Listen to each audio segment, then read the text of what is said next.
Palm beach रोडवर होणाऱ्या underpass प्रकल्पाला रहिवाशांचा विरोध असल्याची नवीन बातमी समोर येते। सानपाडा येथील पाम बीच परिसरामध्ये महापालिकेने एक नोटीस लावली आहे, ज्यामध्ये म्हटलंय की प्रस्तावित अंडरपासच्या बांधकामासाठी 119 झाडं तोडली जातील आणि 321 झाडांचं पुनर्रोपण केलं जाईल, ज्यामुळे एकूण 440 झाडांवर आता परिणाम होणार आहे।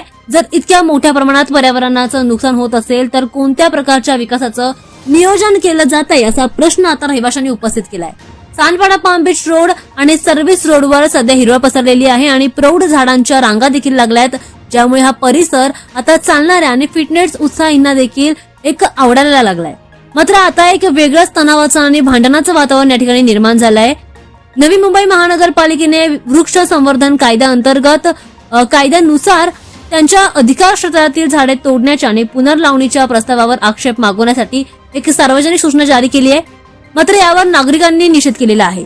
विकासाच्या नावाखाली अशा मोठ्या प्रमाणामध्ये वृक्षतोड केली तर ती गप्प बसणार नाही, तसं रहिवाशांनी स्पष्टपणे सांगितलंय। त्यांनी महापालिकेशी पत्रव्यवहार करण्यास सुरुवात देखील केली आणि प्रस्तावाविरुद्ध स्वाक्षरी मोहीम देखील सुरू केली।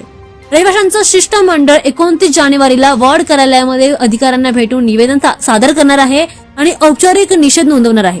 त्यामुळे आता एक नवीन वाद आता निर्माण होण्याची शक्यता दिसून येते।